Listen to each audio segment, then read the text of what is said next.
Debit cards are a scam. I haven't used a debit card in over 10 years, not a single time. And every time I tell someone that, they look at me like I said something completely wrong. Because for most people, debit cards feel safe, and it's what they know. You're not borrowing money, you're not paying interest, you're only spending what you already have. So on the surface, debit feels like a responsible choice. But after solely using credit cards for the last decade, I honestly think a debit card is one of the worst financial tools most people still use every single day. Not because debit cards are inherently evil, there is just better options that can protect your money and reward your spending at the same time. So in this video, I'm going to show you why I stopped using debit cards completely, why most people misunderstand the risk, and a simple 3-rule system I'd use if I were starting from zero today. And to be fair, I'll also show you the one type of person who should probably use debit cards for now. Let's start with one of the biggest reasons I stopped using debit cards. When you use debit, you are spending your actual money. Now I know that sounds obvious, but most people do not think what that means when something goes wrong. Imagine waking up, checking your bank account, and your balance is way lower than it should be or completely drained. Someone got your card number. Maybe it was a skimmer, maybe it was an online purchase, maybe your information got leaked somewhere. Either way, your checking account just got hit. And that checking account is where your real life money lives. Rent, grocery, car payments, bills, emergency fund, the money you actually need to function. Now, yes, debit cards do have fraud protections. I'm not saying that you're automatically doomed. The problem is the timing. With debit fraud, the money may have already been missing while the bank investigates. And while that claim is being reviewed, your bills do not pause. Your landlord does not care that your bank is looking into it. Your grocery store does not care that someone in another state went on a little shopping safari with your card number. This is the part that makes credit different. With a credit card, if someone steals your card number, they are not draining your checking account. They are creating a charge of line of your credit. Now you can dispute that charge before your actual cash leaves your bank account. Same fraud, different outcome. That is why I'd rather argue over the bank's money than my rent money. And that was one of the biggest reasons I stopped using debit cards. But the second reason is also simple. Debit gives you almost nothing back. If you spend $1 on a debit card, you get $1 worth of stuff.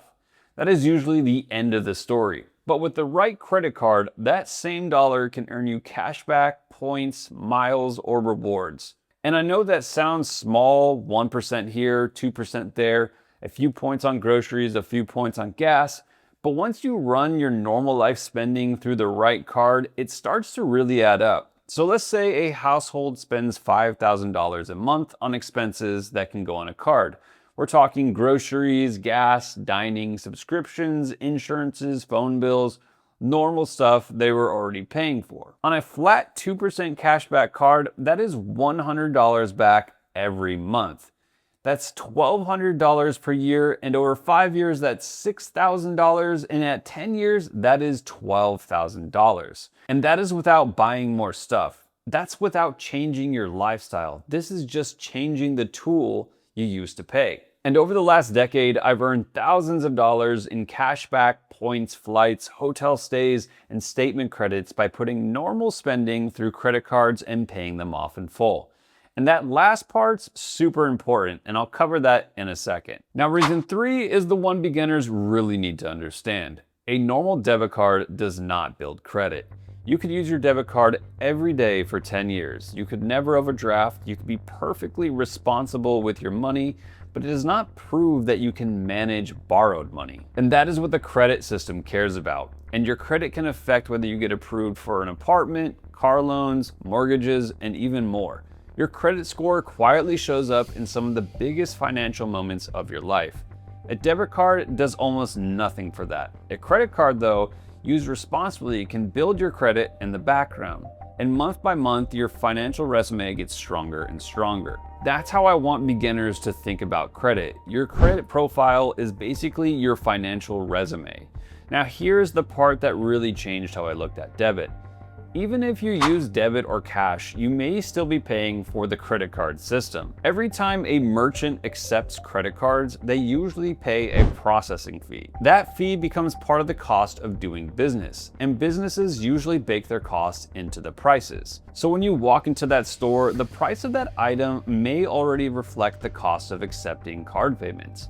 Cash users, debit users, and credit card users often pay the exact same price, but credit card users get rewards back. Cash and debit, they usually don't. So in a weird way, if you use debit at a store that charges everyone the same price, you may still be helping fund a system where someone else collects the rewards. That is the hidden part. You are in the game either way. The only question is whether you are collecting or funding it. And once I understood that, debit started making a lot less sense to me. Now this is where some of you guys are watching and you're probably thinking, okay, but I use debit because I don't want to overspend. And honestly, that is the best argument for debit cards. It's not stupid, it's not irrational, it actually makes sense. With debit, you can only spend what you have. There is no credit limit sitting there to tempt you, there is no balance to carry, there is no interest if you never borrow money, no negative impact on your credit score as well. So yes, if having access to credit makes you spend money you don't have, then debit might be a better choice for you right now. Let's not say forever, but at least right now. And there's no shame in that. Credit cards are powerful tools, but they are still tools. Used the wrong way, they can absolutely wreck you. The rewards do not matter if you're paying interest. Earning 2% cash back while paying 20% interest is not winning. That is getting handed a cookie while your wallet is burning on fire. So the line's very simple. If you're using credit cards, use it because you're getting better protection, rewards, and credit building. But you always have to pay your balance in full every month. That's the winning strategy. So if I was starting from zero today, here's the 3-rule system I would use. Rule number 1. Start simple, not a luxury travel card with a high annual fee or a card with a complicated point setup with multiple categories. A no annual fee cashback card that earns a flat cashback rate on everyday spending. The goal at the beginning is not to become a point expert. The goal is to build a habit. Spend normally, earn something back, pay it off, just keep it boring. Rule number 2, turn on autopay for the full statement balance. Not the minimum payment, not a random fixed amount, the full statement balance. The minimum payment is where people get trapped. Say you carry a $1,000 balance from a purchase and the credit card has a 20% APR, which is pretty average, and you can only make the minimum payment. It will take you around 66 months to pay that off. That's 5.5 years. And by the end of it, you've paid an extra $650 in interest on a $1,000 purchase. That same $1,000 paid in full instead costs you exactly $1,000 with 0 extra interest. That's the whole game, guys. You want the rewards, not the repercussions. The cashback, the points, the fraud protection, every advantage a credit card has over the debit only counts if you're paying it off every month. The second you can't, the math flips on you, and debit would have been the safer bet. Now, this isn't me giving you a reason to avoid credit cards, it's just the one rule that makes everything in this video come true. Also, if you're afraid to put on autopay, you can also do it manually. I actually do this all the time, but I do this to lower my credit utilization to boost my credit score. Now, if you want to learn more about that for a quick credit boost, check out my other video linked in the description. Now, on to rule number 3. Treat your credit limit like it does not exist. Now, this doesn't mean go spend $1 million. It means if you have a limit of $5,000, that does not mean you have $5,000 to spend. Your budget is not your credit limit. Your budget is the money already sitting in your checking account. That is the mindset shift. You're not using a credit card to buy things you can't afford. You're routing purchases you already plan to make through a better tool. Spend what you have and pay it off. Collect the rewards, build credit, repeat. That is the entire system. Simple, boring, and effective. And boring is exactly what you want when it comes to credit. No interest, no panic, just normal spending working a little harder for you. So yeah, after 10 years, I'm never going back to debit. The difference is way too obvious with credit cards.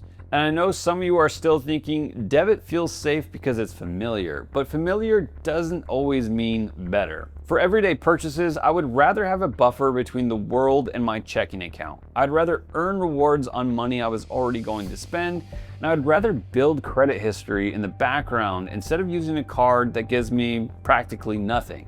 But remember, the rule controls everything. You have to pay this card off in full, every single month. I know I sound like a broken record, but I want you guys to get this right. If you can't do that, debit may be the better choice for now. But if you can do that, I honestly think using debit cards for everyday purchases is costing you more than you realize. So subscribe if you want to learn how to use credit cards without getting cooked by them. Swipe smarter, protect your money, and I'll see you on the next one.